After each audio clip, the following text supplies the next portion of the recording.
What do you want? To gawk at the beast? Well, I'll have to disappoint you. My Cole is not the monster you all believe him to be.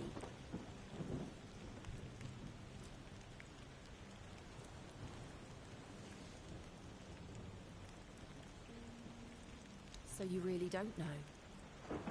If you're not from here, I'm not sure what could have brought you to this hellhole, but you have my sympathies. Just know that Cole isn't like that. Something is poisoning his mind and soul. I don't know what it is, or why it happened to Cole, but now we're all at the mercy of those damned keepers.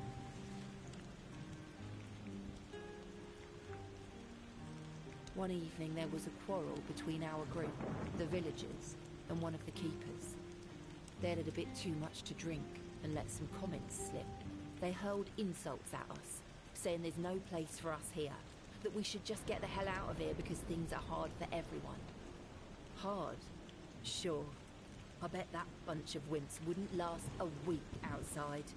All they do is sit in that keep of theirs, thinking they're the defenders of justice.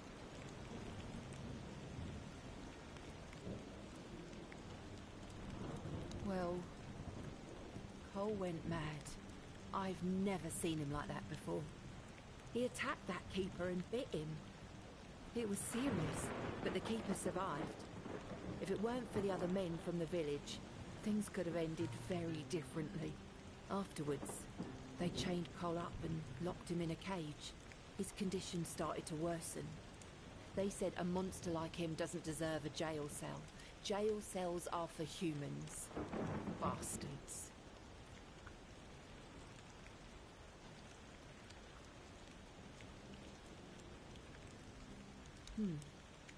This might sound silly, but before we reached the keep, we came near a strange structure.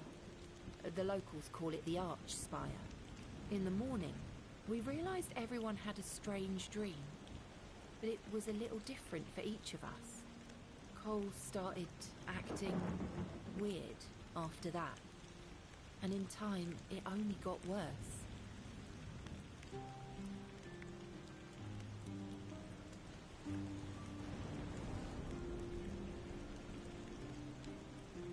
Well, it was pretty typical.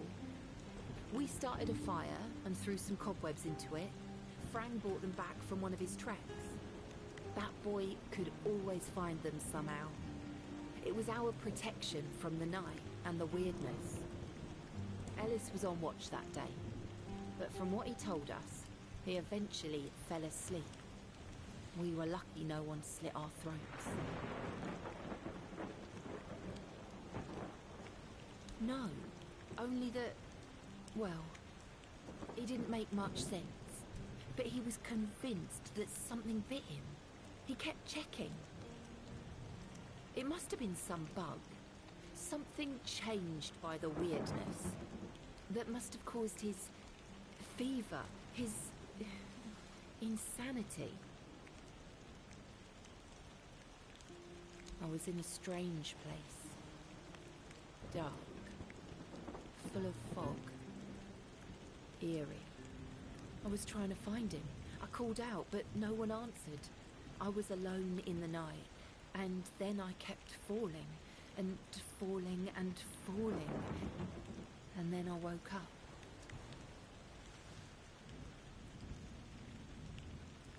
We set up camp near the Arch Spire. We hoped that bandits wouldn't dare to venture into a place like that. Well, now I know why we could have been right.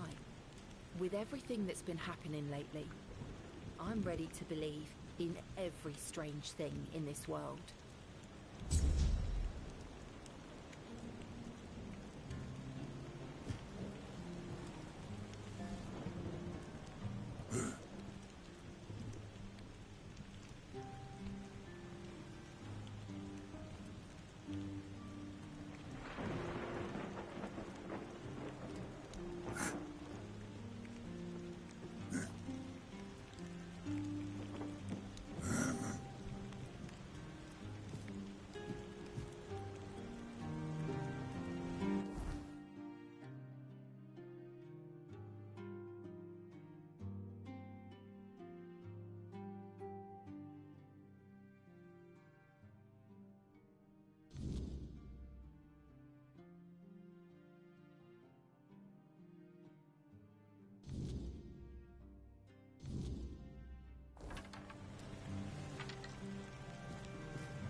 bloody hell, look at this. The old place is in a shambles. Bunch of decrepit old coots.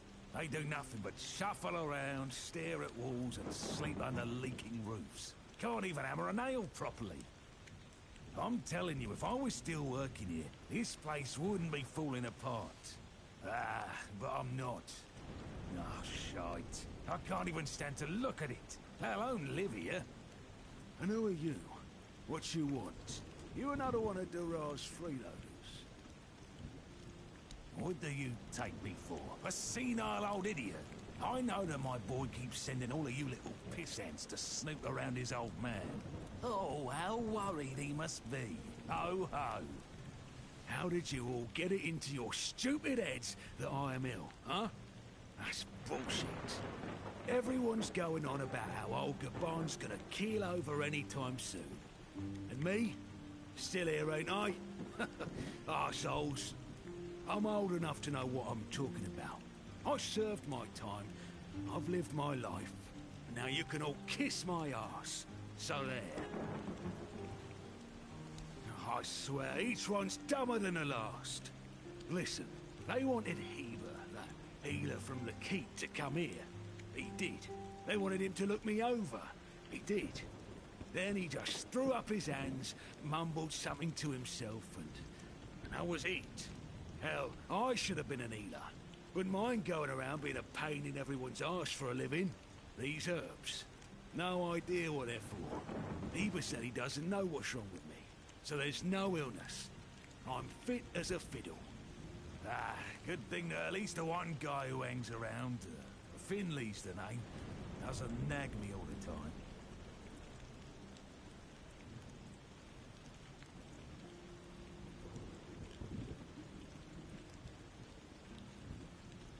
You sure have a lot of questions.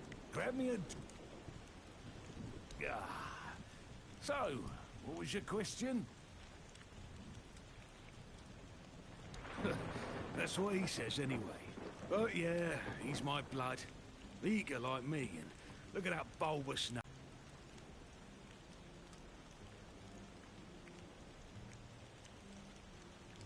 Curious, aren't you? So, what was your question?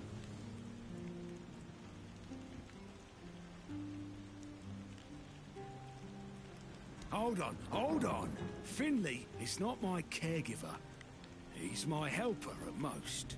Hey, first of all, I'm not a cripple who needs a decrepit dimwit running round after me. Secondly... Oh, so many questions. How about a drink first, and then we'll talk?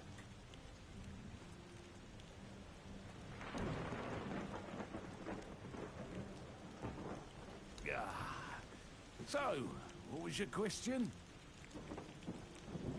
You see, back in the day, being a keeper was a serious business.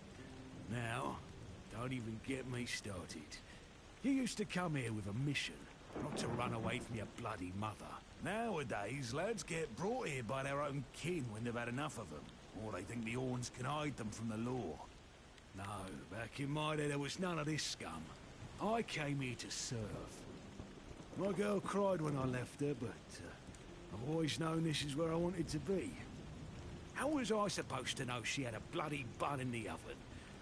By the time the wean was born, I was already planning the lighthouse's construction. Jack knows what he came here for. That's not my problem anymore, and I don't stick my nose in anyone else's business.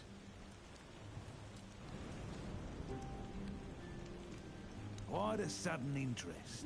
Maybe if you bring me a drink, I'll humor you.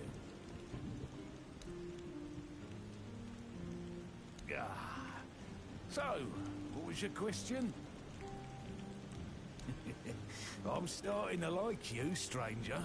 Trust me, it's been a long time since I liked... well, anybody. I liked me brothers in arms back in my glory days. Good lads, every damn one of them. Tough, loyal to a fault. The kind of men you'd want beside you in the darkest holes of Avalon. But they're gone now, all of them. The old captain got it in his head to send us down to rediscover some mouldy tunnels under the keep. Damn full mission that was. We went in together, but I was the only one to come back out. I can still see all their faces when I close my eyes. A hard loss it was, but I'm still here. Like some days I wonder why.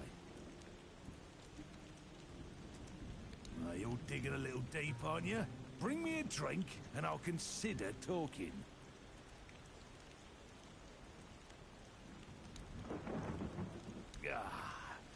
So, what was your question?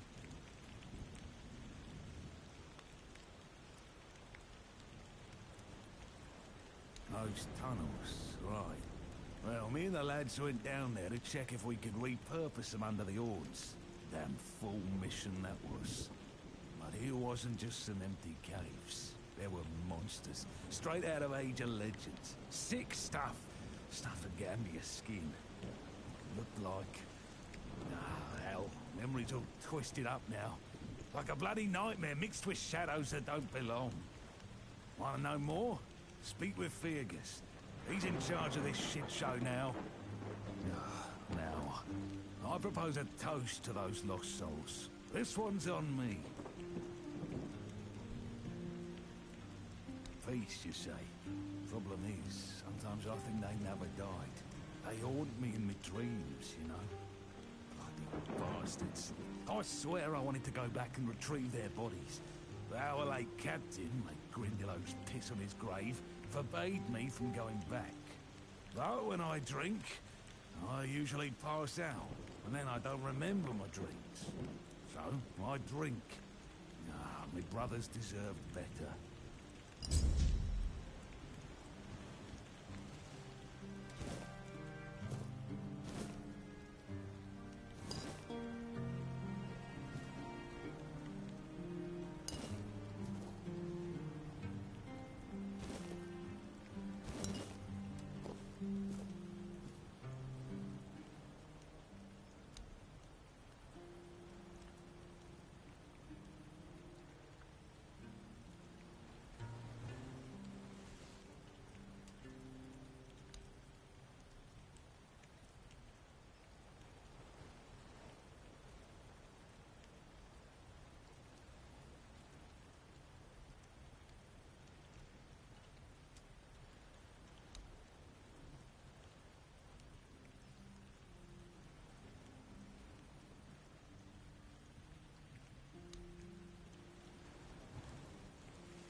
Beer from Kunacht, wine from Farshire, moonshine, only local, the best there is.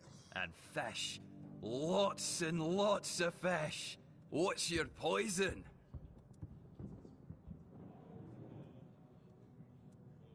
Stale fish? Yeah. Look around. You're in the capital of fresh fish. Unless you're buying from Heffen. I can't vouch for him. Here though, take your pick. All today's catch. You mean the old pier? Well, first of all, it's not that old. Brennan was already the captain when it was built. Why is it called that? Don't know. Probably because of all those old folks around. A lot has been happening here lately. Plenty of new faces. I definitely can't complain. I'm finally running a proper tavern. People come and go and the regulars drink as usual, as it should be. Daddy will be proud.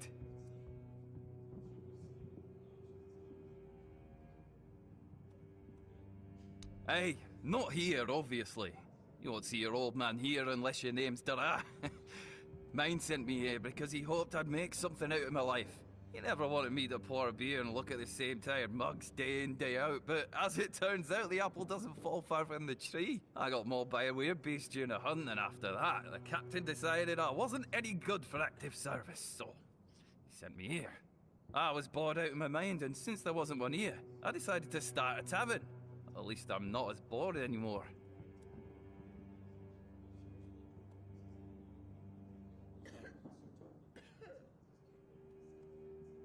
No, I don't recall anything like that.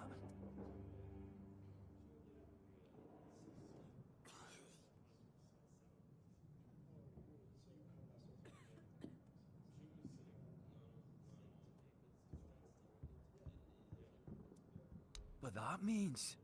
No. Impossible. What if... Holy moonshine. I remember. Sigibald. It was Sigibald who left those documents behind. I've no idea how you found out about it. Sigi. He's dead. Taken by a fever.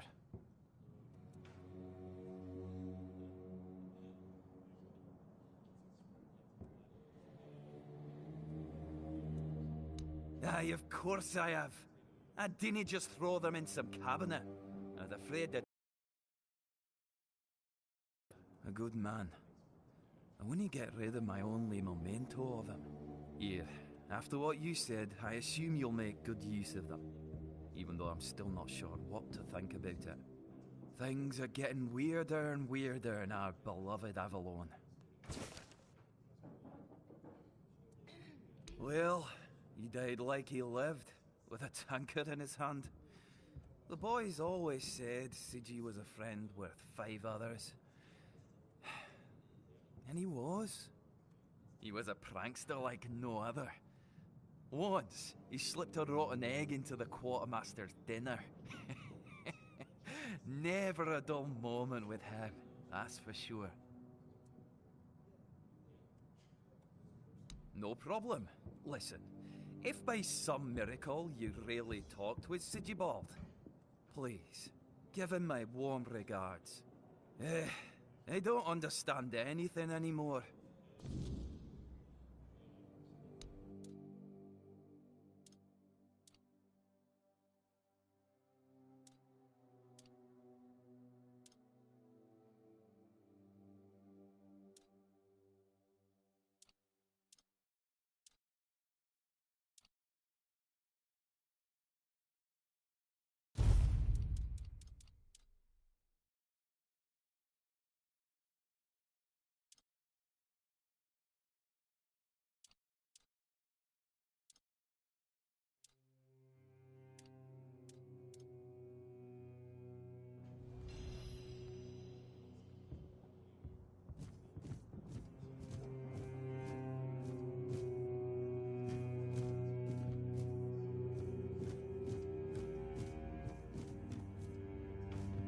Who are you? Another refugee? This place is already crawling with your lot. It's like a Camelosian privy after a feast. In my day, you only saw old, familiar faces round here. And maybe we didn't all love each other. But a local is a local. It was easier to share with others, even when you didn't have much.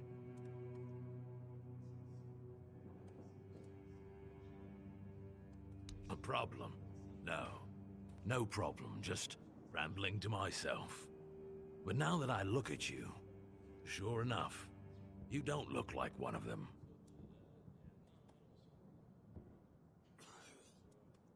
You asking me? They came here and made themselves at home. I ain't talking to any of them. Orderly. No damn rabble begging at the gates and eating us at a house and home. Yeah, back then, sure, civilians came and went. But housing them, feeding them? We had a room. No freeloading. But I guess that went out the window, along with our pride.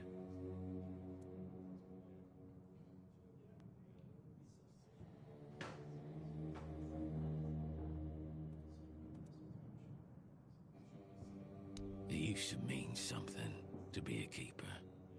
You could come in off the streets and keepers would make a man out of you. Now, bunch of spoiled lordlings sold off to Brandon by their daddies for a bag of gold. Treated like they're made of glass. Soft. Weak. The lot of them. What's there to be proud of? You watch your damn mouth. We did everything we could. I've said it before. We need a whole damn army to keep this region in check. And besides, how do you know these leeches are even telling the truth? Every village wiped out. Just like that? Give me a break. I don't want to talk about it anymore.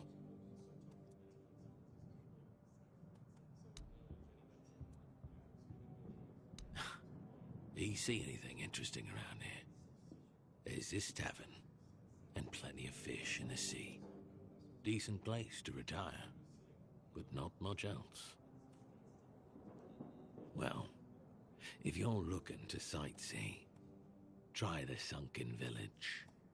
Just don't let the locals tear you to shreds.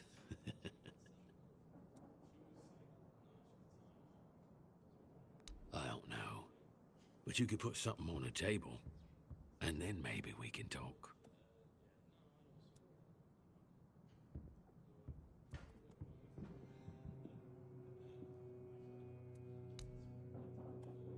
Thank you. That's better. We used to come here, the three of us. Me, Berg, and Fedley. But lately, something's gotten into Berg, and it all kinda fell apart. Hell knows what happened. One day he just stopped talking to us. We went to his house to get him, but he only cursed a blue streak at us. Say, mate, do you feel like talking to an old obla? I feel bad for him, but I've got no more patience. And Finley? Let's just say Finley's no good at this stuff. Now you're talking.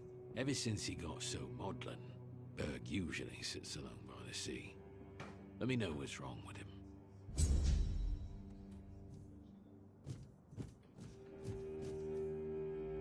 Excuse me, could you get me a clean glass? And I mean clean, not just wiped 3 times with a dirty rag.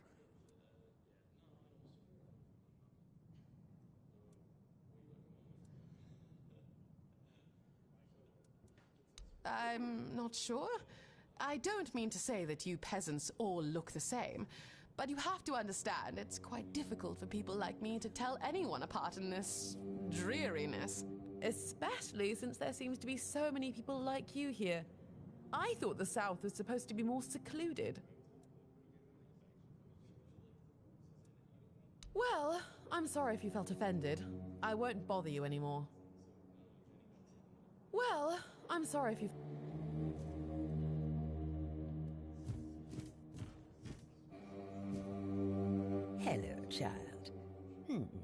You look competent enough. I can see that you're not of noble blood. Oh, no need to tell me that. I've tutored the children of aristocrats from all over Avalon. Fortunately for you, my opinion of them is not particularly high. Oh, and you don't look like one of the locals. Are you a visitor? Or an adventurer?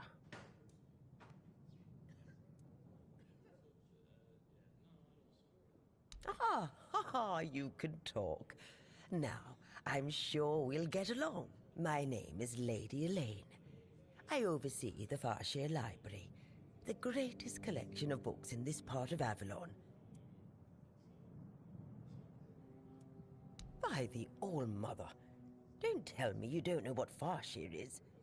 The largest duchy in the middle of the island, with the wise Lady Kincaid in power, who has a hold over the entire territory. Nothing? Oh, really?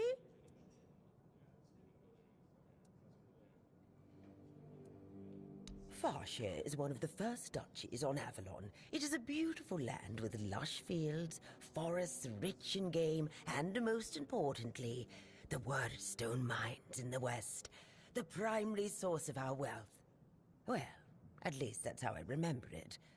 Now it's a mere shadow of its former glory.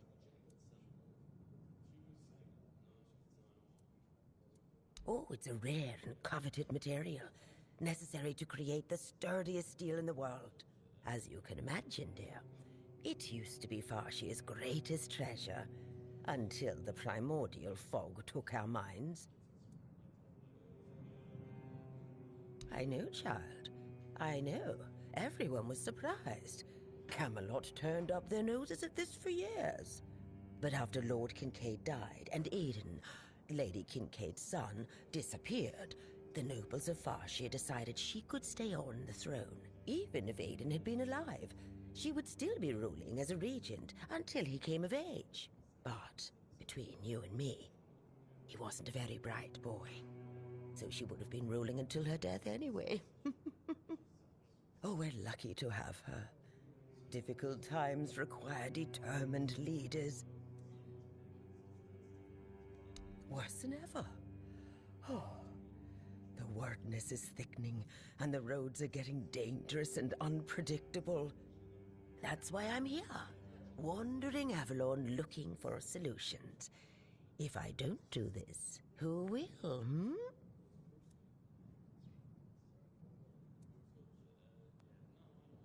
Oh, do you mean a family? Oh, I've never had time for such trifles. No suitor was ever more interesting than a good book, nor did any of them smell better either. And I've raised enough of other people's children to never wish for my own. Oh, surprising. I'm looking for someone who will help me find a certain artifact. So, are you interested, child?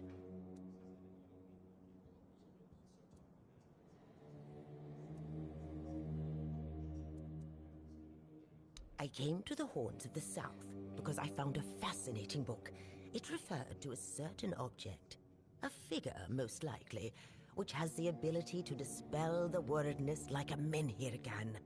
Apparently, it can be found on the ship called Andraste, which sank over 100 years ago somewhere in this area. However, when I asked those nincompoops about it, they just laughed at me. They said that the Andraste wasn't carrying anything of value, and even if it was, they wouldn't freeze their butts off in those chilly waters. The Last Voyage of the Andraste by Elvis the Lightkeeper. He was one of the more notable keepers. In his waning years, he became an adjutant to Captain Lex. But it's best if you read it yourself. You can read, can't you? But just be very careful. This is a very rare publication. Read it very carefully, and after you're done, come to me, and I'll tell you more. A deal? Ah, and they say young people don't want to learn anything. Come on, chop, chop, chop, get to reading.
Have you read The Last Voyage of the Andraste? Oh, splendid, splendid. Oh, it's an excellent book, don't you think?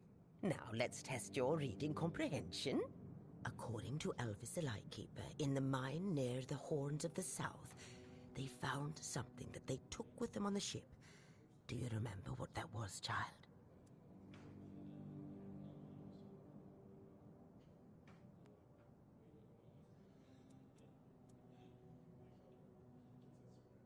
That's right.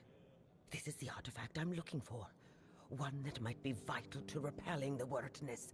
According to Elvis's description, the figure is smaller than a menhir, and light enough that they were able to carry it to the ship without any trouble.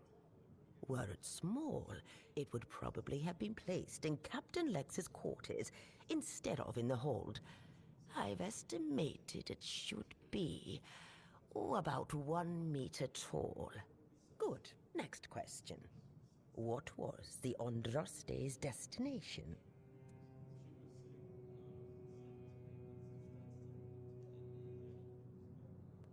Correct.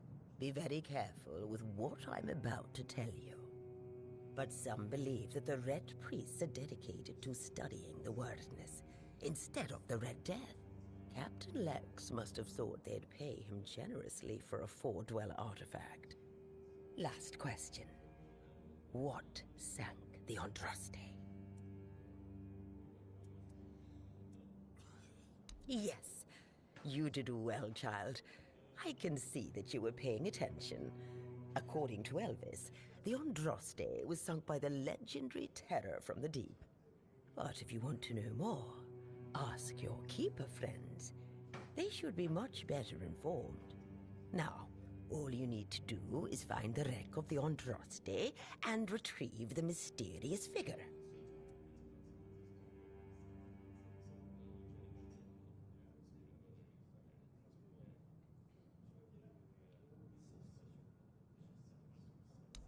Oh, if only I knew.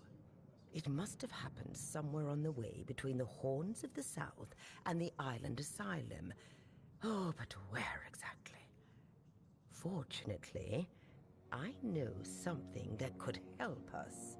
In the Horns of the South Museum, there are some extremely interesting books and documents lying around and collecting dust.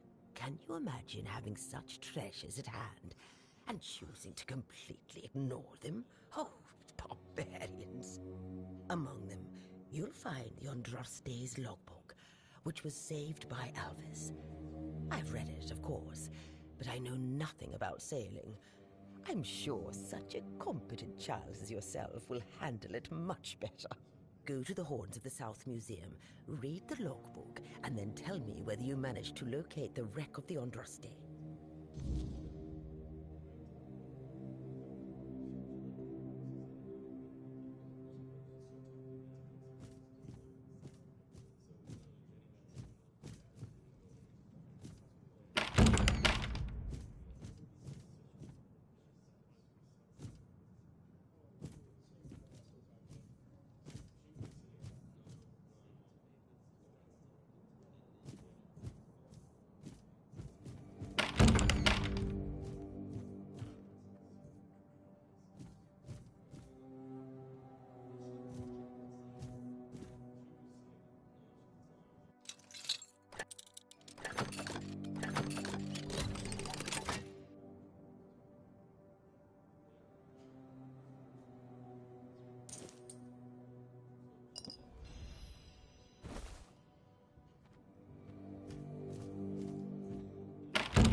You remember Sewell Firstfoot's tomb?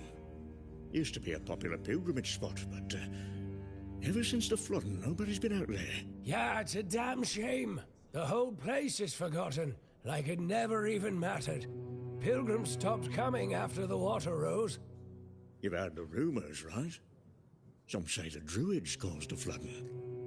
Honestly, I wouldn't put it past them. I don't know. Druids? Why'd they bother flooding a whole village? What's in it for them? Maybe they wanted to keep folks away from something. Or they weren't too fond of Sewell getting all that attention. Druids are a strange lot. Strange, sure. But flooding a village to stop pilgrims sounds a bit far-fetched to me. Could have been something else entirely. Doesn't matter much now. The tomb, the village, it's all gone. Nothing but water and memories left. Aye, a place lost to the depths, and with it, a piece of our history.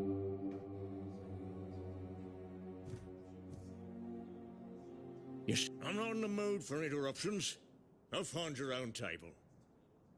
Did you hear about the captain's lockdown? Don't make me repeat myself. Buzz off. You remember Sewell Firstfoot's tomb? Used to be a popular pilgrimage spot, but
Oi, Noel! What if I pulled Excalibur from that stone, but it broke, but only at the tip? Would I still get to be king, or not? You're so daft, Randall.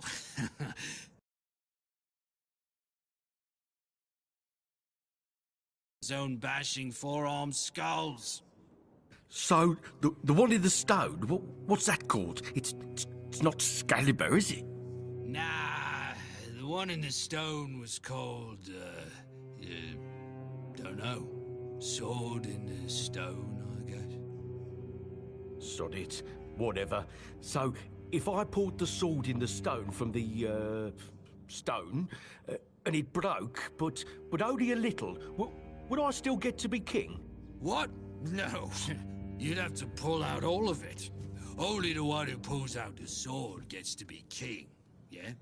Not the one who pulls out a bit of the sword.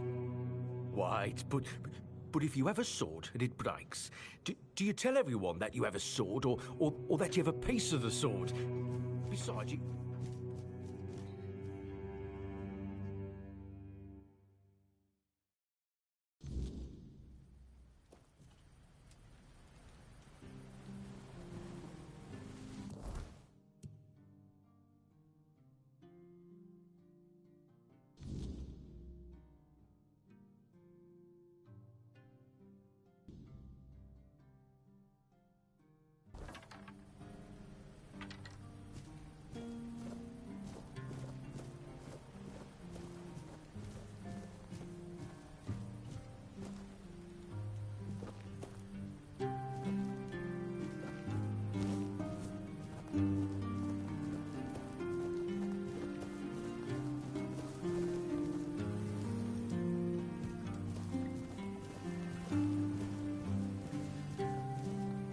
Buy something or bugger off.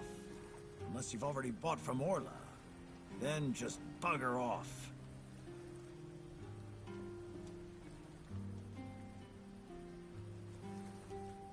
Pursue potential customers. Listen here, pal. Clearly you don't understand how trading works in a place like this. I've no idea where you come from, but here, it's the potential customer who needs to pursue the vendor. And that vendor decides to sell to them or not. It's the vendor who makes the decision, not the other way around. How many people here do you think are offering to exchange goods for coins? I'll tell you, not bloody many. Yeah, Orla. A woman merchant from the Keep. Go on, try giving her your money. I bet she'll just shortchange you and call it a day. She has no wit and no finesse when it comes to trading.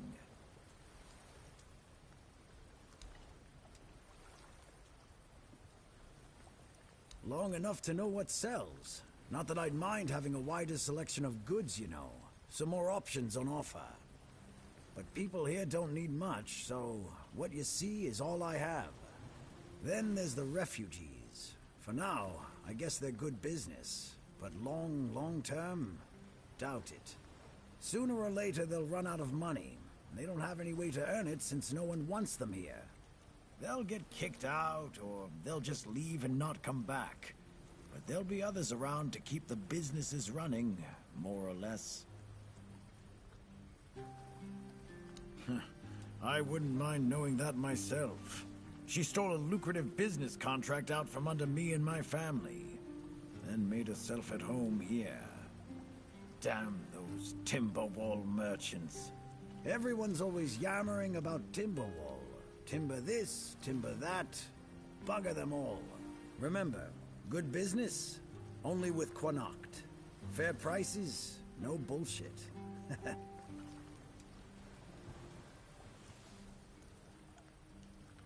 Yes, Quanacht.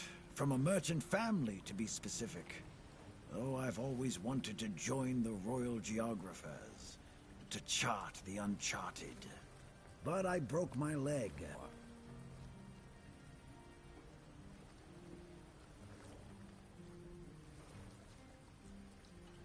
You've never heard of them? They're a guild of explorers, dating back to the Age of Legends. They travel across Avalon, documenting all the lost and forgotten places, crawling through hidden caves, discovering old ruins. That's what LSA and I dreamed of, though only one of us got to live it.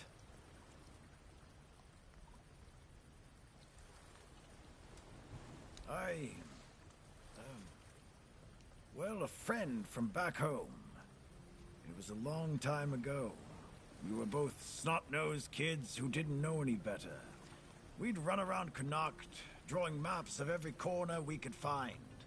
And on the farms, LSA insisted on marking every stone in the fields. My mother used to get on my ass for wasting so much paper and charcoal. Good times.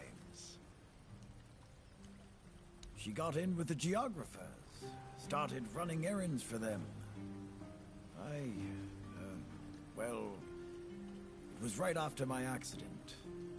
I might have acted a bit rashly. Said some things I shouldn't have. You know how it goes. We stopped talking, and then she'd left Connacht. Haven't seen her since.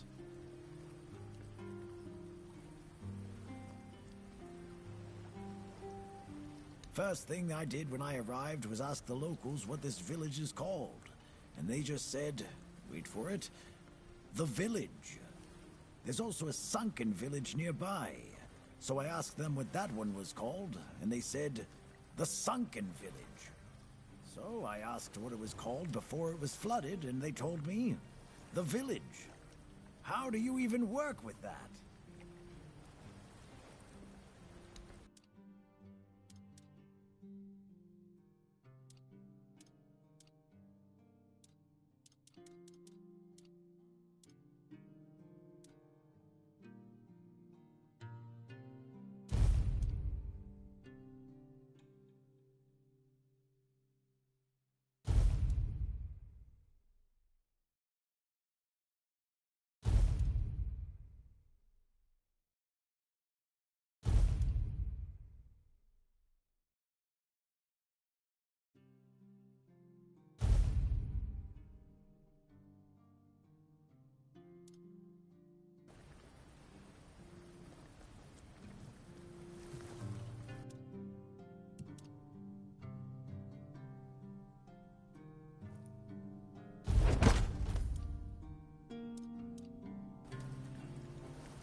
What do you want? Who are you?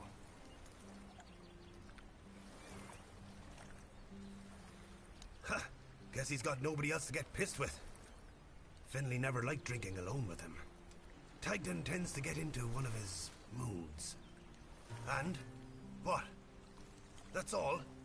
You're bothering me just because that old rascal is sitting alone in the inn with nobody to natter to. You people, bugger off.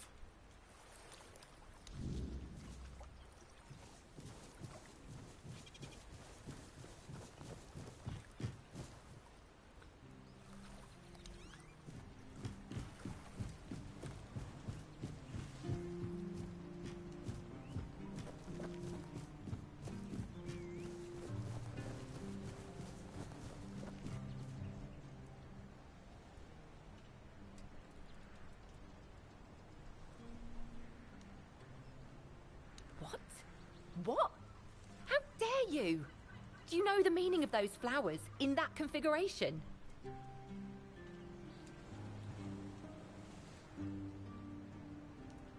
Revenge. Revenge, deception, and death. There's nothing nice about it, and I don't know if he did it on purpose or if he's just an idiot. But trust me, it's not a nice gesture.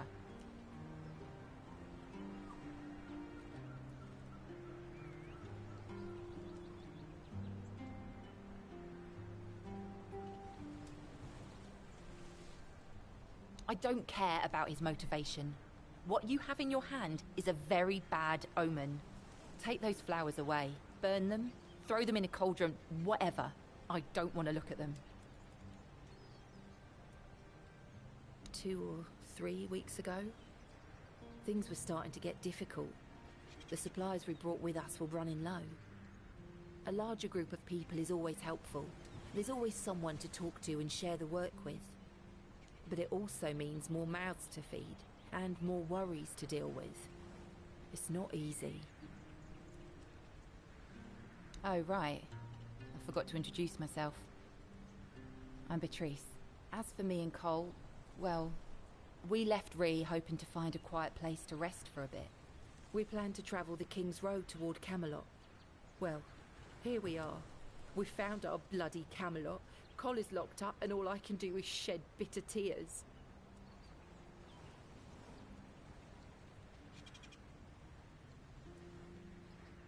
Each of us has a different story. Some wanted to seek their fortune elsewhere, like me and Cole. Some had to flee their homes because of bandits pillaging their villages, or because of the weirdness. Ree could be one of those places by now. There's so much turmoil in this world. People can suddenly lose themselves, becoming a danger to those they once loved. Yeah, we grew up there. The village was built around a trade route. My parents ran a tavern that stood right by the road. We had a good life. We lacked for nothing. Well, that was before the damned grubwood started spitting out monsters.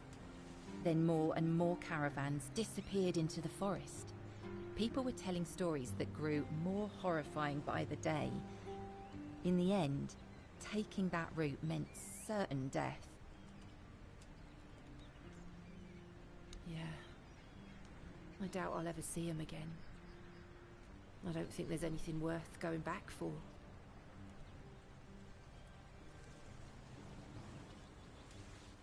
The same thing that will happen to every place on this god-forsaken island. Ruin. We used to have generous clientele.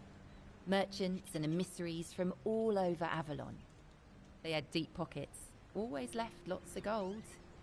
But that changed.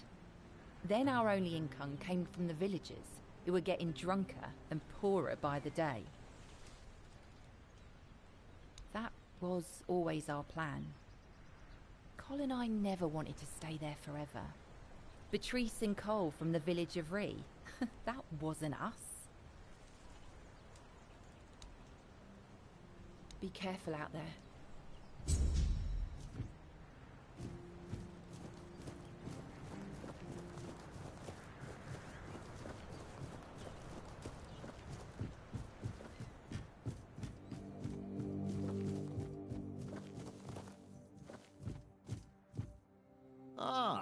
it's ye. Do you need something?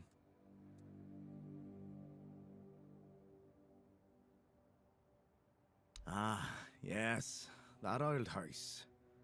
That place has been empty for years. The story goes, the last owner, Keeper Galen, threw himself into the sea one stormy night.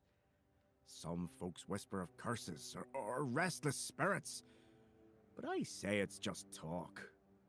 The captain put it up for sale ages ago, but no one's had the guts or sense, if you ask me, to take it. If you're thinking of buying it, go for it. Make it your home. Every house deserves someone to fill it with life again.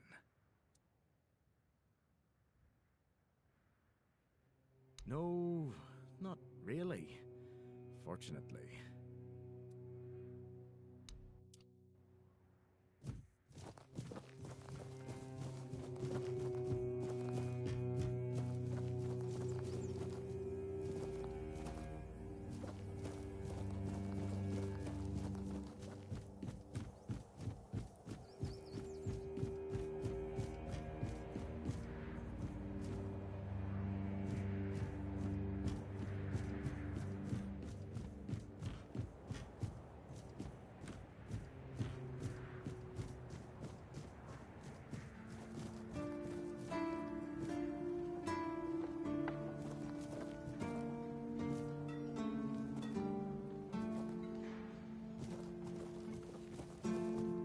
You're back!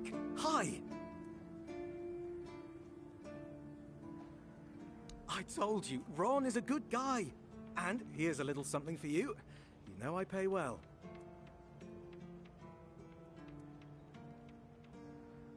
Yes? What's the matter, my friend?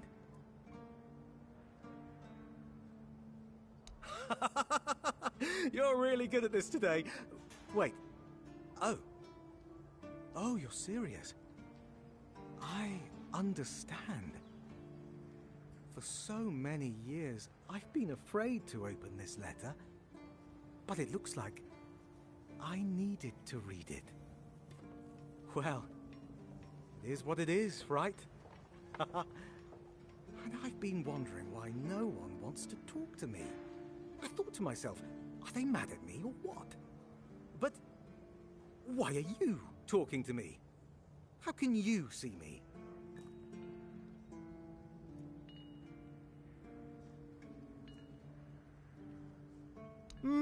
Anyway, may the All-Mother bless your path.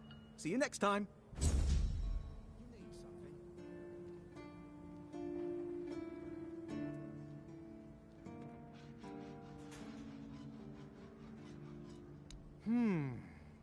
Not exactly.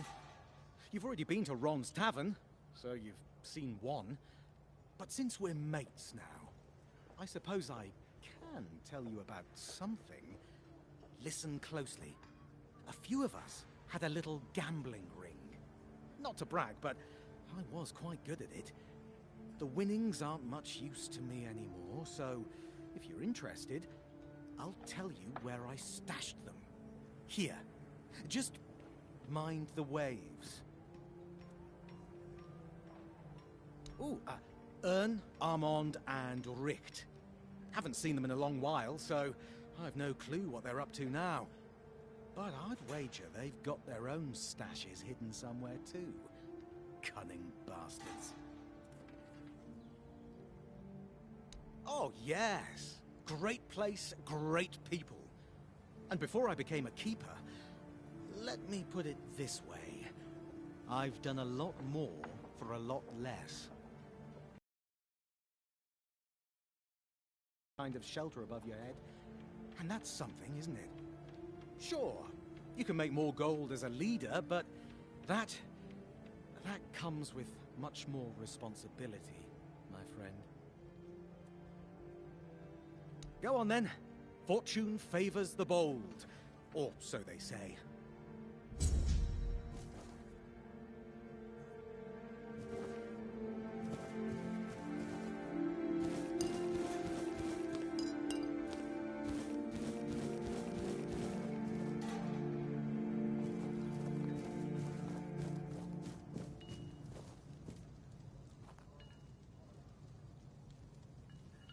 So the bitch understood the meaning, yes?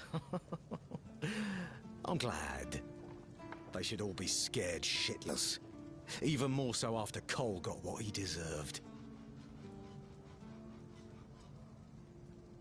Congratulations on your powers of observation. Those vagrants should know that since they live on our dime, they also live by our mercy. I can do anything to them, and they can't do shit. My plan was perfect.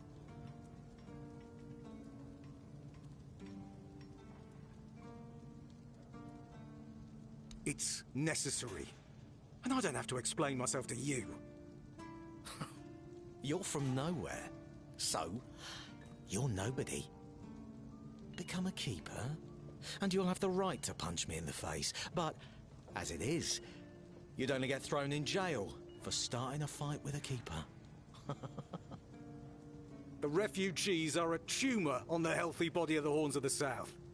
Remember this, and make wise decisions.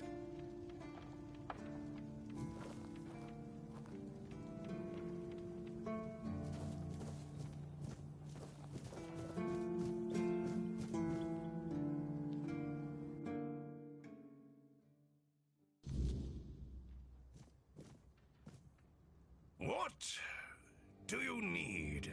This is a prison, not a museum. We don't admire here. We punish. At least, that's what they tell me to say.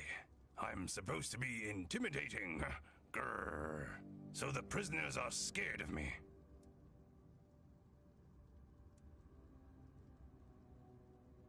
Because I am. I asked for this post. Just to get some peace, quiet, and warmth. No useless small talk. No shrieking seagulls. And none of that cursed biting wind. I'm telling you, it's heaven. And I get to read my books, too. So if you've got anything interesting, I'd be glad to trade. Usually, it's nothing but interesting, folks. I'm telling you, in these crazy times, every one of them comes in with some wild tale. But right now, quiet as can be. Good thing I've got my books. All my adventures are in there these days.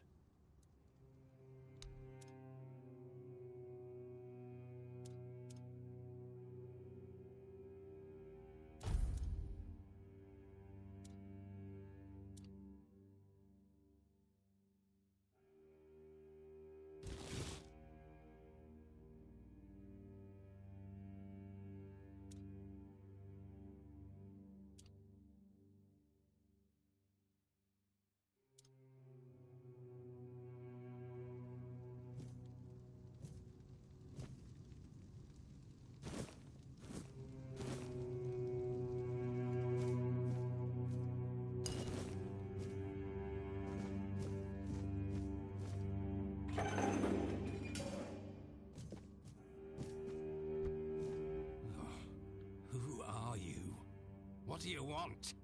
I don't recognize your face. I am. They told me it's for my safety, and the safety of others. I don't like it. The keep is supposed to be my home, and yet here I am, locked in a damn jail.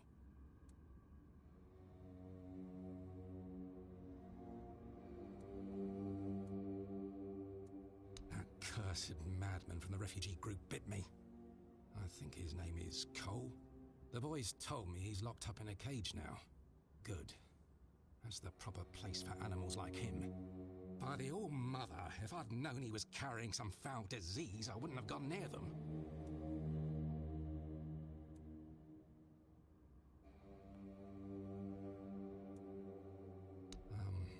He's just mad. I told the others the group of refugees would bring no good here. And as you can see, I wasn't wrong. Cursed bastards.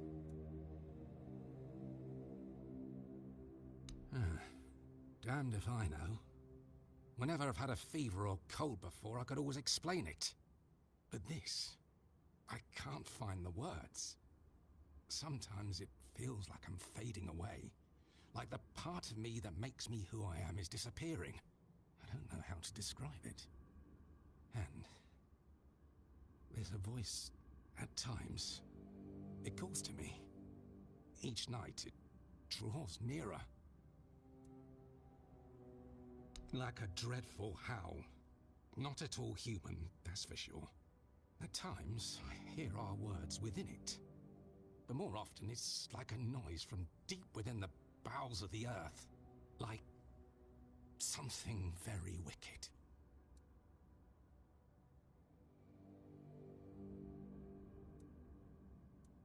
What?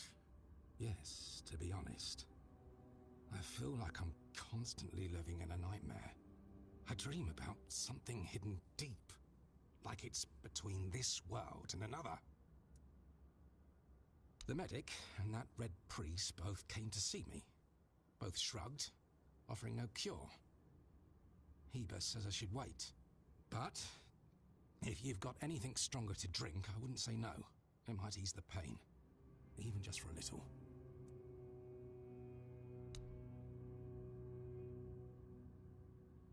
Thanks. That's really nice of you. Hold fast, and steer clear of those strangers.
You? Ah, shit. Another mouth to feed. Teargas must have been off his rocker if he thinks I can feed everyone with the little he gives me. I'm serious. If we don't open the keep soon, we'll have to start eating rats. Not that I can't cook them in a way that makes you think it's chicken.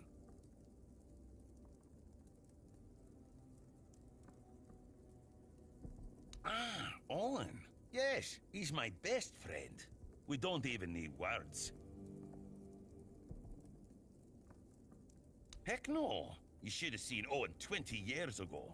He was sharp as a pin, and could get anything done.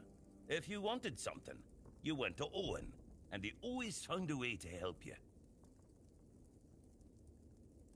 Politics. What else? Owen survived 3 captains. One was terribly lazy. He just sat there like moss on a log and did jack shit. That frustrated Owen. Then there was another one.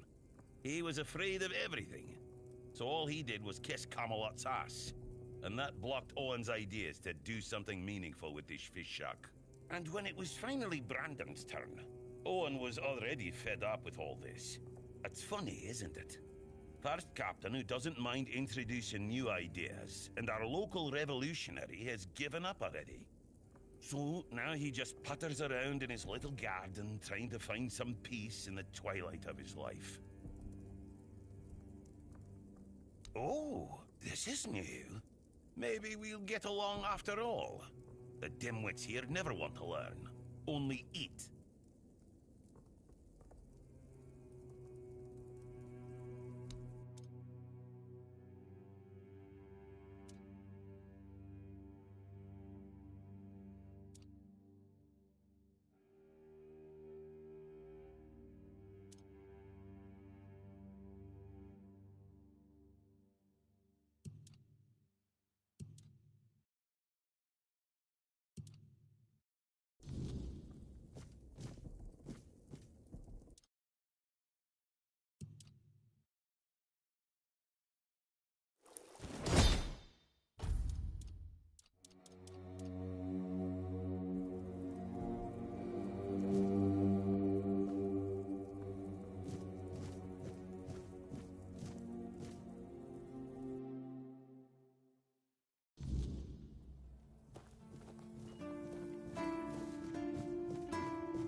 Captain Hagen. Well, he was a man driven by pride and a certain disregard for caution. He sent men to explore those old tunnels beneath the keep. Somehow, he got it into his head that there was something valuable down in those tunnels. Treasures, relics, who knows what else. But the truth is, we know what was there. In the Age of Legends, it was just a hospital. There was some kind of outbreak or plague, and the place was sealed off. Nothing left to find, or so the records say. Yes, it weighs on me more than I'd care to admit. If I could, I'd see them laid to rest. But no captains ever bothered.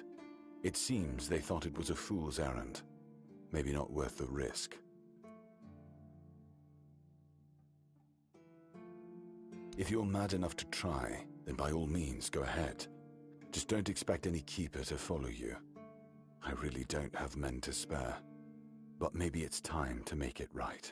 So, thank you, I suppose.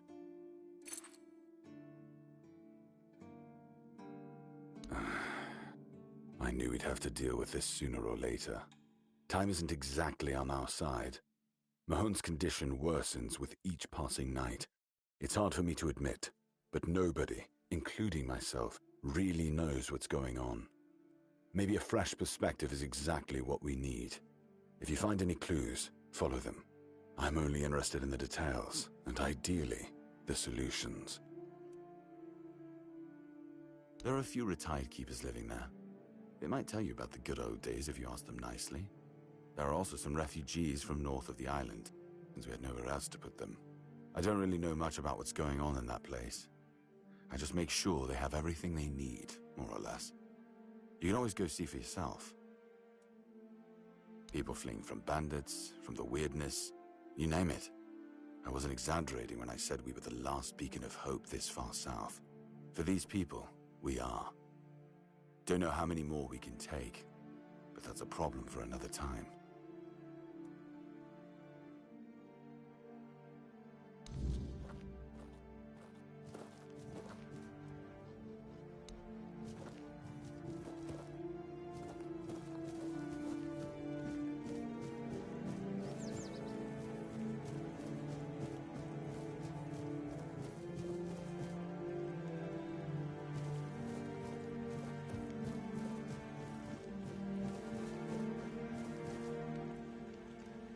Safe travels, and don't let the road wear you down.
feels wrong, doesn't it? Me up here, and them down there.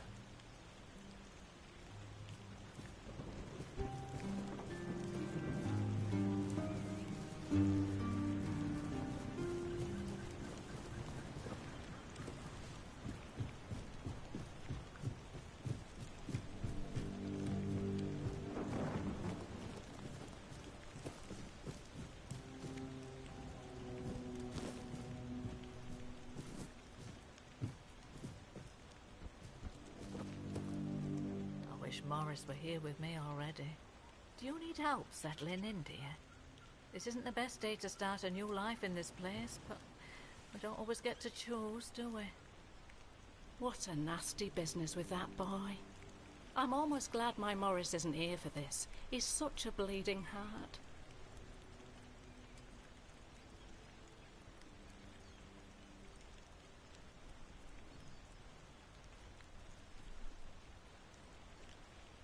A dream? Oh, yes.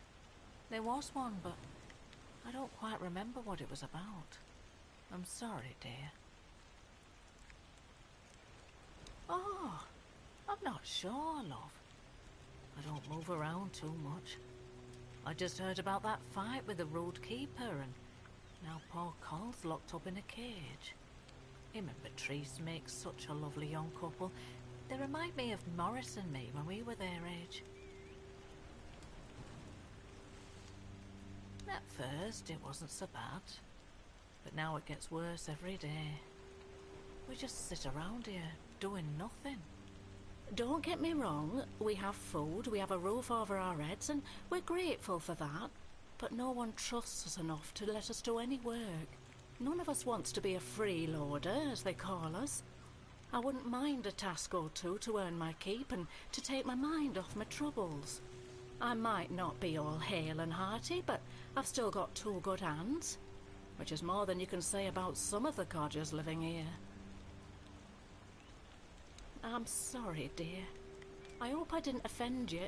I'm still not used to all this. You see, I was born in Little Grove and thought I would live out the rest of my life there. Working in the orchards in the mornings and drinking warm cider with my beloved in the evenings. We never wanted to see the world. I guess sometimes the world doesn't give us a choice, does it? Little Grove was raided by bandits, a local gang that had been terrorizing the area for months, growing in numbers with each raid. Their leader, Bald Kate they called her, somehow got hold of a branding iron used to mark outlaws. After pillaging a village, she'd brand some men and women of her choosing. That way, Kate made sure nobody would ever help them, and that they'd have no choice but to turn to her if they wanted to survive. My Morris used to be a skilled tanner. I guess that's why she picked him.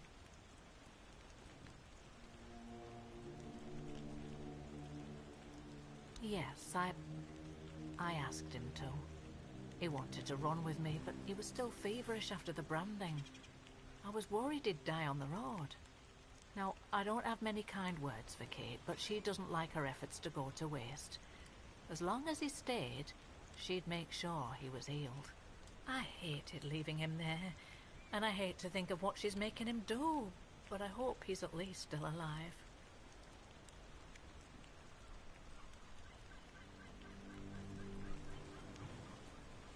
Look at me, love. I'm just an old woman. I've lived a quiet life, never learned any skills Kate would find useful. She has no need for useless mouths to feed, and Morris, well, he didn't want me to stay anyway. He said we'd find our way back to each other, but I'm starting to fear we'll have to wait for another life. Of course I did. Right after I got here. The only answer I got was that they're aware of the bandit problem and are dealing with it. But I've heard rumours that the gate is always shut and the keepers are forbidden to leave. So, I've got no hope there. From what I've heard, they decided to stay in Little Grove for a while, drinking my cider to the last drop, no doubt. Not like they have to worry about the authorities. The only ones we saw were the Camelot tax collectors that came by once a year. Other than that, not a uniform in sight since I was a little girl. Oh, Mother bless you, my dear. That's all I could ask for. Please, let me know as soon as you learn anything. Take care of yourself, love.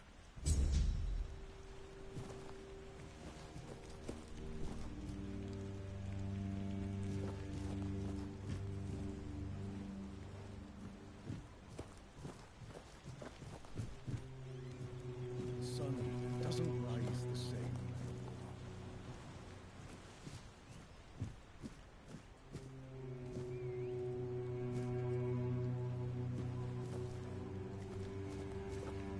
I've already told you I'm not going anywhere. If you want something from me, then... Oh. I don't know you. I'm Dugald. You're not one of us. And you're not a local either. You could have chosen a better time to come here. Kind of poor ambience, if you know what I mean. Well, at least we have a roof over our heads.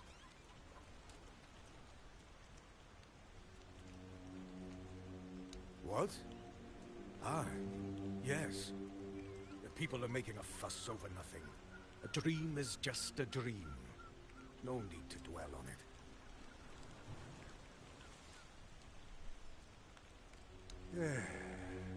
Roscree. Few shacks and a small field of grain. I was a miller back there. My daughter married a good, hard-working man. Eventually, I gave them the mill. Still helped around, but wanted to let the young folks learn how to work there. Then this kid, Frank, came along. Everything seemed to be going pretty well. Of course, something happened. Life here can't just be bearable. Oh no. Everything has to get screwed up somehow. That's the way it goes in this cursed land. My dear Trina and her bairn. Hey. They got caught by a weird beast. I started to hit the bottle and finally, my son-in-law kicked me out. I left Roscree. And so did Fran. He says he has some kind of life debt, and he won't leave me alone until one of us drops dead.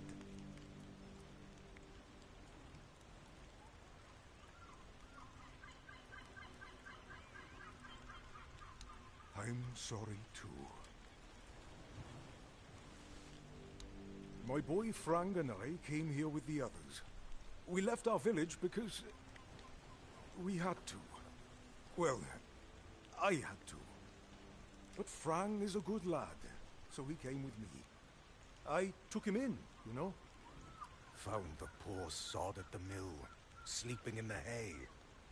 He was chilled to the bone back then. But I could tell he'd be a strong lad once he thawed out. He used to help out on the farm. He's young, but he already has a couple of tattoos. Tribal ones. Means he must have been cast out of the Del Rita. At first, people in our village gave him dirty looks.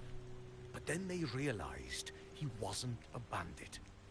He was a good, hard-working kid.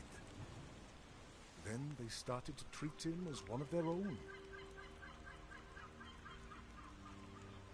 Ah, Frank is a quiet boy, and he doesn't talk much about himself. I feel like those days with the reader are long buried for him. Almost like he never lived them. To be honest, I'm a bit confused about what's going on. Usually it was me who yelled at everyone, and now I feel like a drudge. And this nasty thing with Cole. Poor lad. Shouldn't have ended like that. He and Beatrice got along very well. Let me tell you something. When I saw all these wrinklies around here, I thought this place would suit me. But then all this shit happened. I suspect we won't stay here long.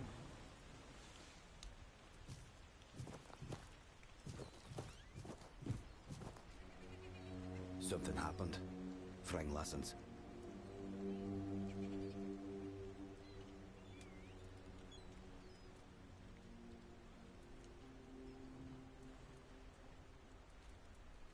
Frang was never a dull reader. Not without a name. Without a name, you are nobody in the tribe. Like me. And if that lasts too long, you must leave. I left and became Frang. Frang. A name, and not a name.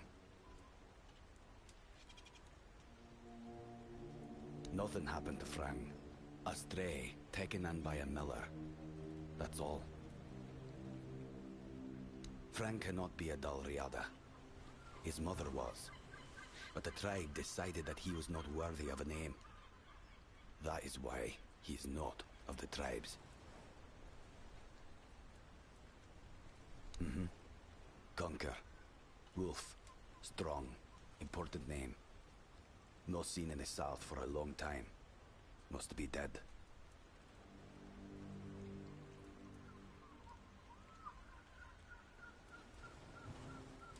Frang doesn't know dream. Frang calls them visions. And yes, Frang had one not long ago. Alone, surrounded by wolves. They were no aggressive, so Frang felt no fear. It was they who feared Frang. Then, I caught the scent of blood and followed it. But I didn't reach the end. The vision stopped. Now, Frang waits for the next one, to see what's ahead.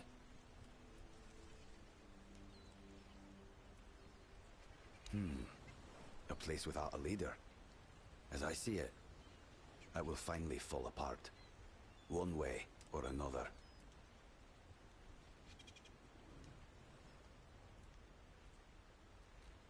Now they're a bit like Frang. Strays with no home. Beatrice is strong, despite what happened with Cole. Ellis? He's funny. I like him. Rawson? I know nothing about her. And Dugald? A man who became Frang's father. He has my gratitude. There are no tales about a place that survived without a strong leadership. And it's not about kings, nobleshites, or chieftains. Titles are just words that pull the wool over a man's eyes. What's needed is a strong soul with a strong name. And their names mean as much as Frang's. Which is to say, nothing. Don't bother. Frang never met the keepers, but the unnamed boy did. Once, a few of them, many years ago, we fought. The unnamed boy survived even though he showed fear. Shouldn't do that. The keepers approached the camp of the boy's people. But that past does not belong to Frang. I'm Frang. Still here. Still breathing. You've come to put me in the cage. Sorry. Just a bit of grim humor. You know, about what's been happening here. Such a mess, isn't it? Cola's all right, and Beatrice, what a shame. Such a fine girl. Anyway, I'm Ellis. Nice to meet you. What do you need? Aye, there was a dream. Strangest bloody thing out of all the strange shite I've seen. When we woke up, we realised that every one of us had a weird night. I was out in the wild. I had this feeling like something was chasing me. But it was Cole who really had it rough. Poor sod was moping around afterwards like he'd been hit by a sack of bricks.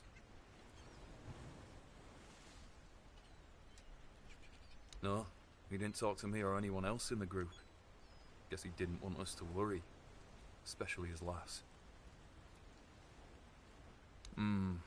Yes and no, to be honest. See, Cole has always been quick to anger, especially when things went sour. And back then, an awful lot of things were going to shite. But this time, I don't know. It felt different. He didn't even bother chatting with Beatrice. Normally, they're a good couple. A real match, if you ask me.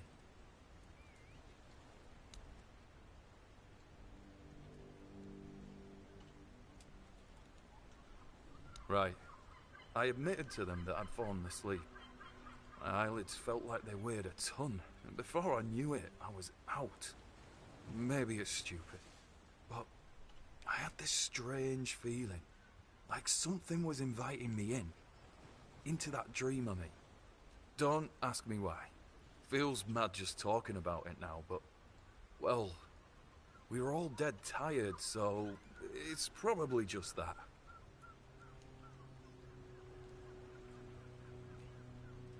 Frank, that boy is golden, I'm telling you. Smart, nice, quiet though. He keeps his head down. Only once did I see him angry, and whoa, that was something. I thought he was going to kill me on the spot. That was back on the road, right after we met. We came here later. He sure did. I nicked Dugald's roast squirrel. It was the last one. Supposed to be his. But I forgot. I felt really bad about it. Normally, Dugald would tear me a new one. You know how it is. Miller's blood runs hot. But when Frank lunged at me, Dugald was speechless, completely shocked. Cole had to calm Frank down. Cole was a great guy. Frank, a thief? Nah, not a chance. He's got principles. Frank's not just your regular Avalonian kid. He acts differently, like he's not from here. If they were to hang him, I'd take his place. Well, no I wouldn't. But you know what I mean. Frank's a good one. Truly.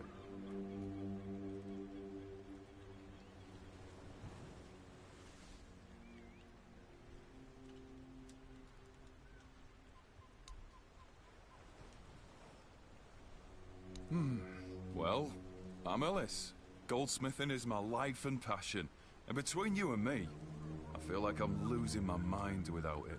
When I hold tools and make beautiful things, it feels like I can bring some light into this wretched world. I wish I was somewhere where I could just do some goldsmithing, but I'm a bit scared. So, here I am. Sitting on my ass in some village listening to waves and the screams of seagulls and old men. Nothing to write home about, even if I still had one. I was working as a goldsmith in a group of, let's call them business people. I was once traveling with a caravan that got attacked by him. Their chief was a smart guy. The moment he heard I was a goldsmith, he knew what to do with me. He got me converting all the jewelry they stole into new pieces. Do you want to hear what I did once? Ah, come on. They were just people. They treated me well and respected my work. Everyone thinks that every bandit is a heartless murderer. We went to Timberwall. The gang wanted to rob some merchant's house. We holed up in a seedy tavern and waited for the right moment.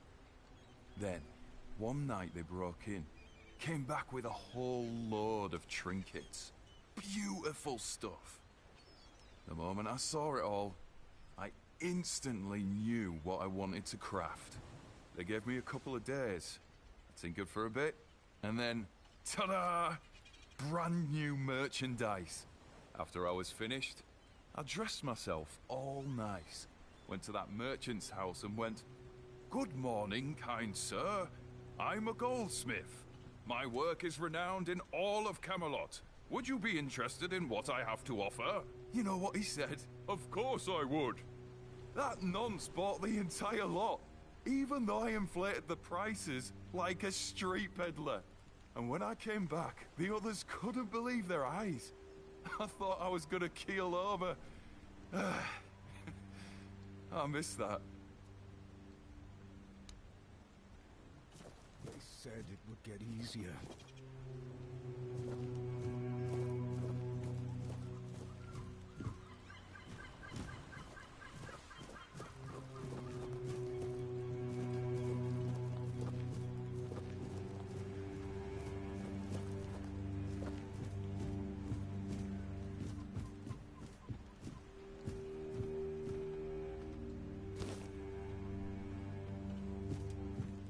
Wish I'd stayed asleep.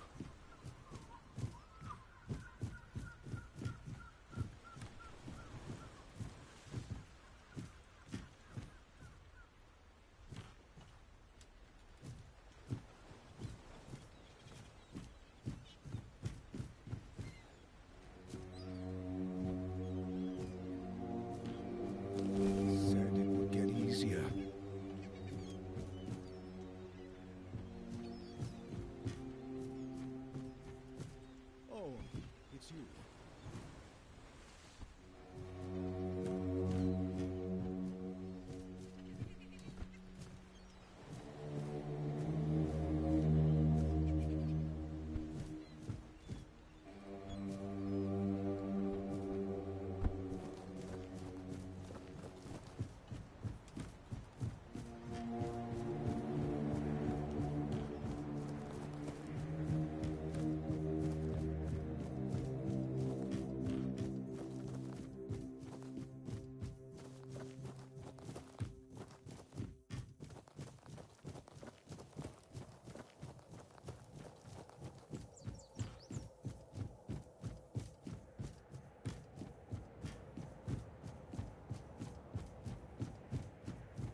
You actually did it? Cleared out those tunnels on your own? Every captain before me thought it was a fool's errand, not worth the risk. And how are those tunnels? Salvageable? Aye, that it does. Camelot won't be eager to finance the repairs, but knowing the threat's been dealt with is a victory in itself. Perhaps someday, we'll see them restored. Until then, we can at least rest easier. So the Keep owes you for this. Here's your reward. And what about Gobon's friends? Did you find any trace of them? Give those to Gobon, if you haven't yet. He's restless, but maybe seeing those again will help settle him. Might even help him get his act together.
You went down there and came back with their tags.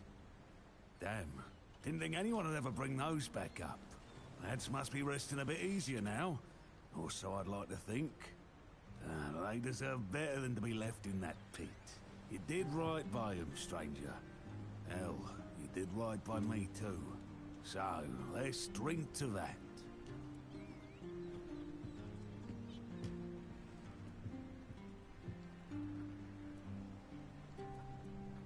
Why the hell would I do that? I want to celebrate. You can't celebrate with seawater and fish, you dummy. Did I? Oh, I don't remember. And if I don't remember, it doesn't count. But, well, maybe I did say that. I started cozying up to a bowl the day I came back alone from those damn tunnels.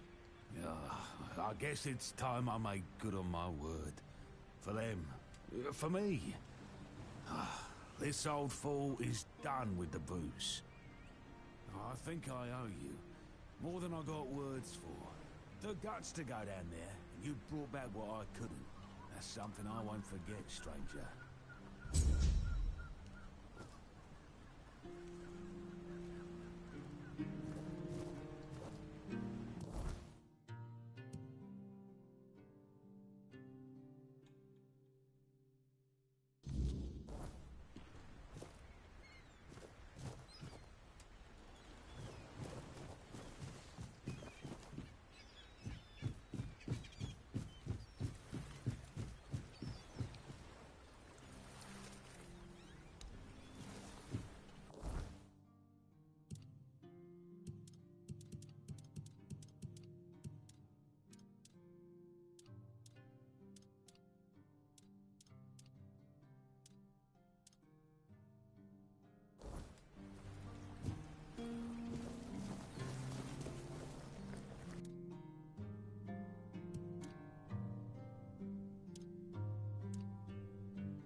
Maybe the fish aren't always fresh, but nothing should go to waste.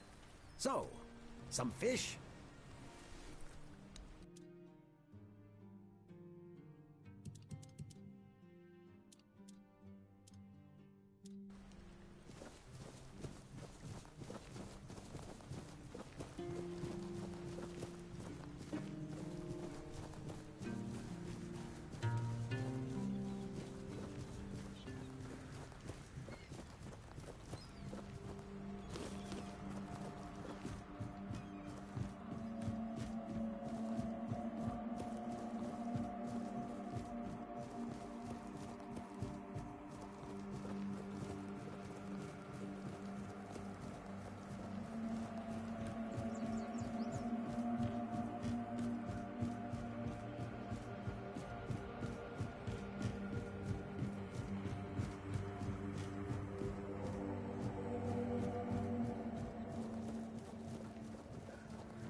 Always good to have a little rest.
Ah, it's you.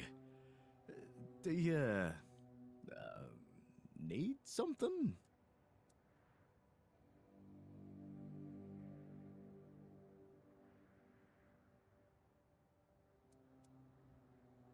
You did? I thought I heard some hammering. Oh, well, thank you for that. Truly. One less thing to worry about, right? Here, I put aside some money from my budget. You've earned it. And you have my gratitude.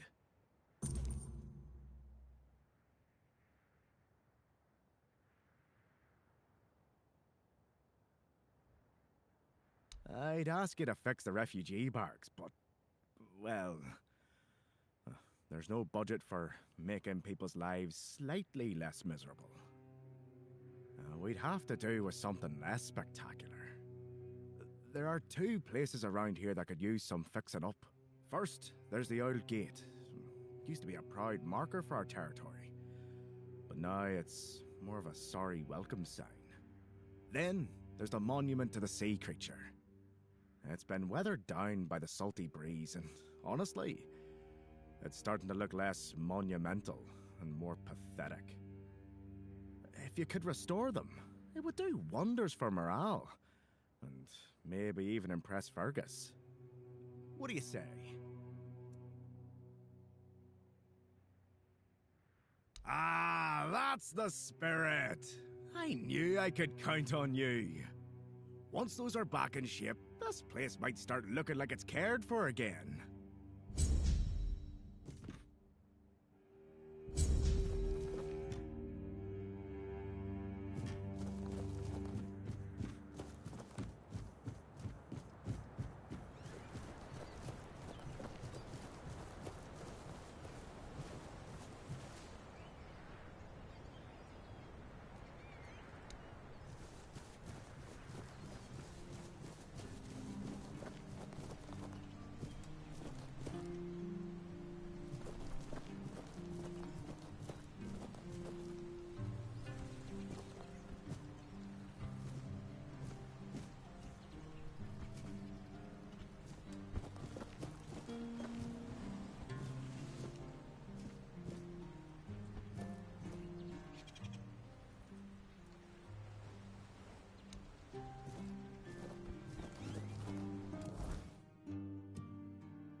Welcome to the Museum of the Horns of the South, the southernmost keep under Camelot's jurisdiction.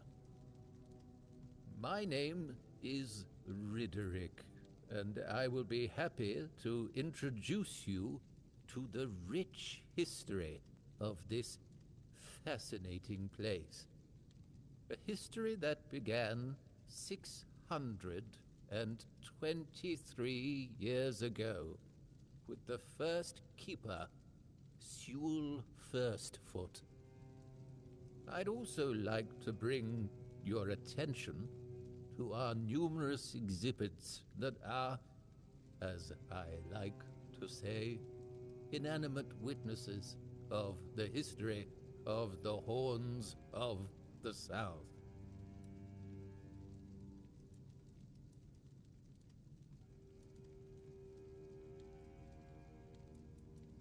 It began in the year 542. It is the crowning achievement of a group of keepers who were fascinated with Sewell Firstfoot. It took them years of tremendous effort to finally open an institution devoted to research and education, worthy of commemoration.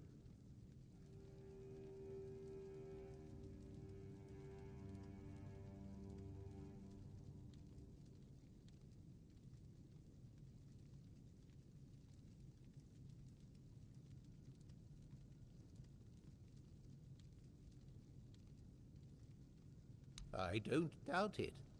Since Sewell Firstfoot was a remarkable figure, well known to every keeper, drawing on available sources, we can claim with almost absolute certainty that Sewell Firstfoot was the first man who ever set foot on the island of Avalon. As you can probably guess, that's where his moniker, Firstfoot, comes from.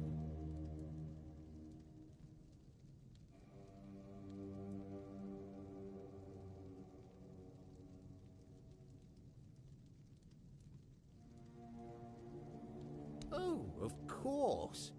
Sewell was an outstanding commander whose strategic mind, bravery, and charisma contributed to our capture of the South from the Four Dwellers. He was also the founder of the Horns of the South, so I can say with absolute conviction that if it were not for Sewell Firstfoot, we wouldn't even be standing here having this conversation. The museum holds a collection of 72 items of the so-called movable, tangible heritage. The collection includes big and small items that represent the world surrounding the keepers of the Horns of the South from the 1st to the 6th century of the Avalonian era. Here you will find militaria, craft tools, everyday objects, furniture, textiles, coins, religious artifacts.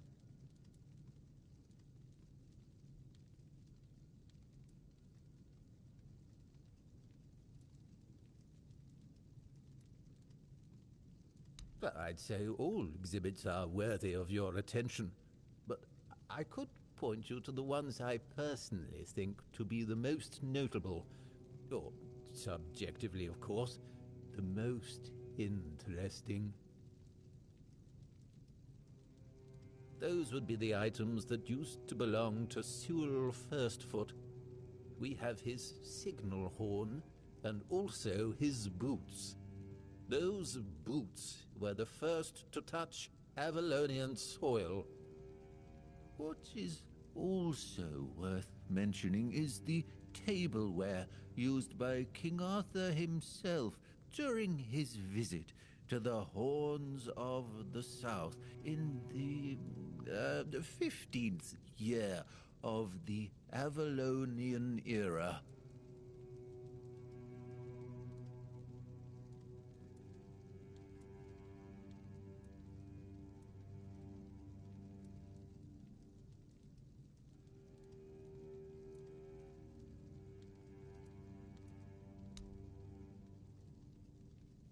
Do you mean the document with information about the course, weather, position, and speed of the ship, as well as all of the stops and other occurrences kept by the captain or the first mate?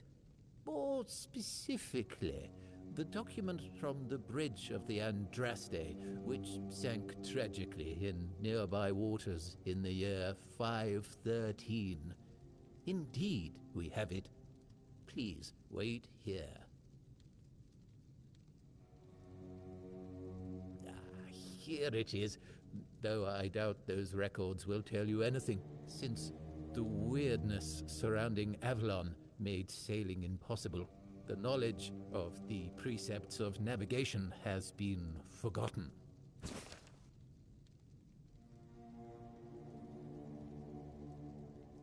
Oh, no. We know that. You should have mentioned that you're looking for the wreck of the Andraste rather than the logbook. Every keeper knows that the Andraste was swallowed by the ocean. It's near what's currently known as Smuggler's Bay. Here, I'll mark it on your map. I have to admit that local fauna is not one of my main areas of interest, but I do know the answer to this question, as it is rooted in the history of the Horns of the South. It used to be the case that a significant part of the daily catch was gobbled up by our troublesome coastal neighbors. So the keepers of that time found a very peculiar way to deal with the problem. I'm getting that. Now, where was I? Yes, the keepers of that time.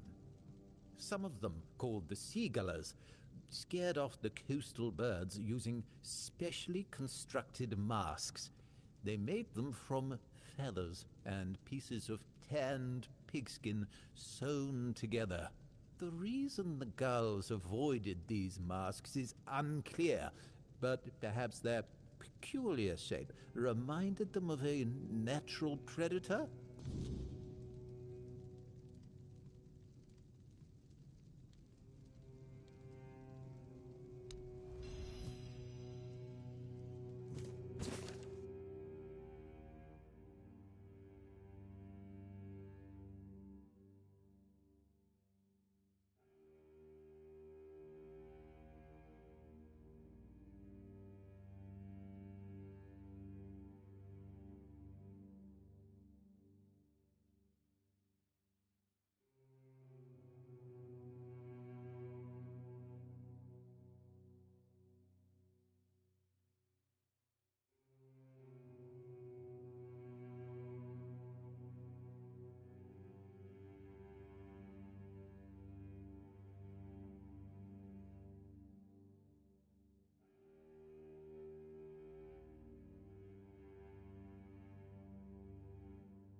stay safe.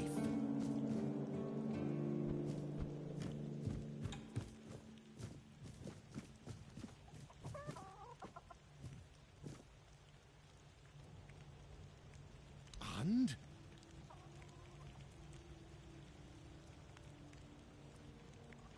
No, he doesn't. He knows better than that. Ah, look. If I give you something to do, will you stop talking? Here, take some seeds. Find a free plot and grow whatever you want. That'll teach you to appreciate some peace and quiet. Besides, I'm a bit curious to see what will come of it.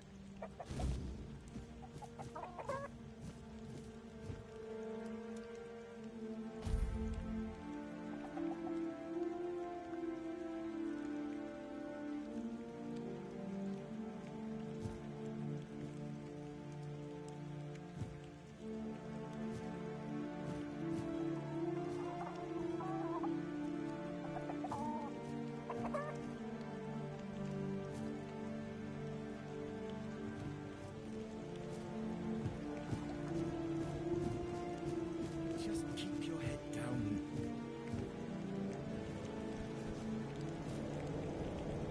There you are. Finally. You have what I need. What are you waiting for? More of them could fly over here at any moment.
Things are quiet.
The better.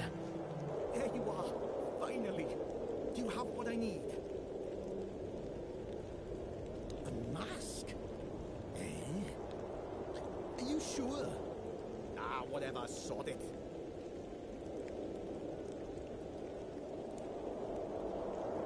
Now they'll get what's coming to them. Damn rascals. You can go now.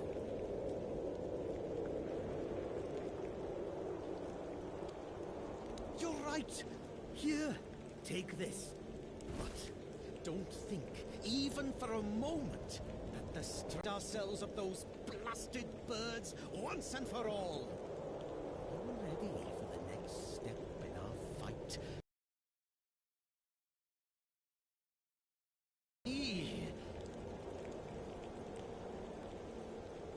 That's the spirit! In a war like this, every ally counts. Look, I've got the perfect seagull trap design right here. You just need to make a few and set them up in some strategic spots, like this one. And those flying pests will surely get caught. We need to work smart.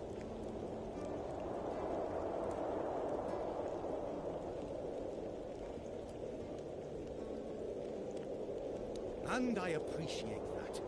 But this war still needs soldiers. And you can be my first officer.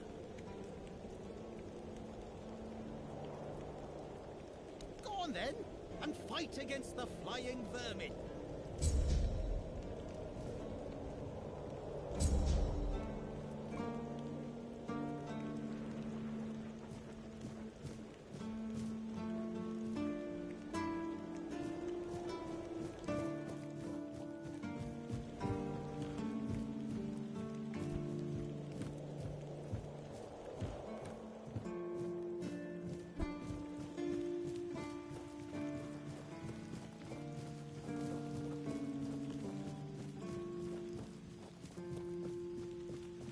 I like it when things are quiet.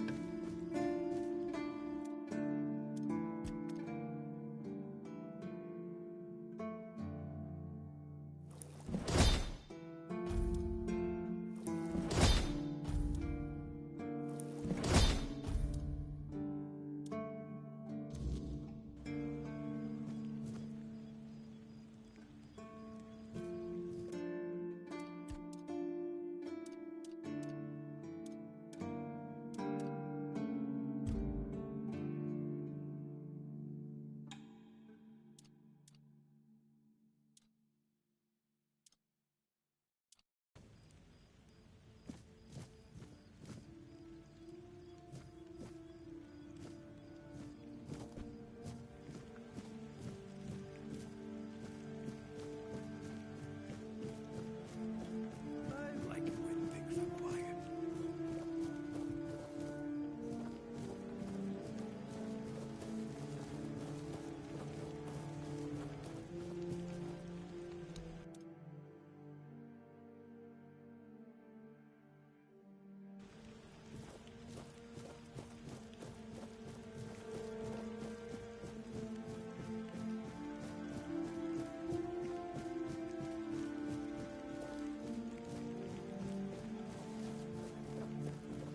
Blessings upon you. Certainly. Kai's blessings know no bounds, but sometimes it's useful to seal them in a handy flask. May Kai's word always guide you. In the word, you will find solace.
That's good news. When the keepers are allowed to leave the walls again, I have to organize a small party to stock up. And what about the traveler I mentioned? Was he...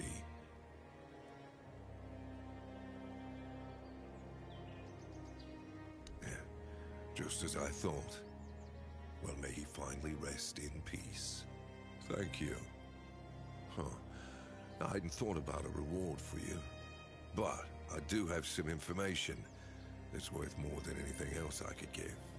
A few nights ago, I spotted a weird deer near the old ruined Brock.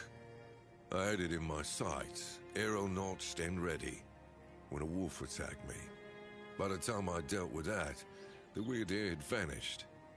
It's yours, if you can catch it.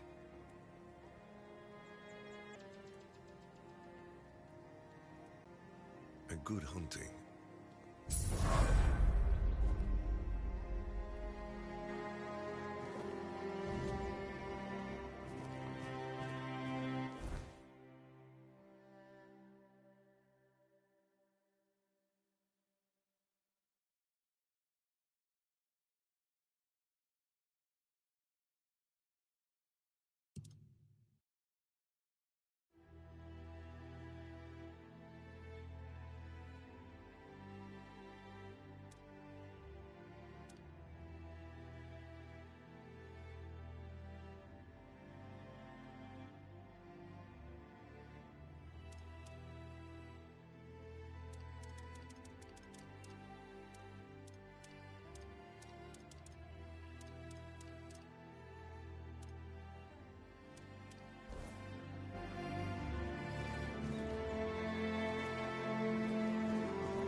Someone's out there.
Something's not right. You'll be fertilizing the soil! I'll teach you to respect me! I won't go down easily!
no match for our band.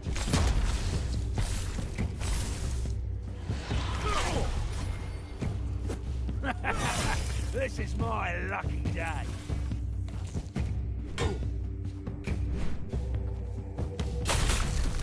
More money, or your lure.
short work. We'll make short work. Our road ends here. Your gold belongs to us now.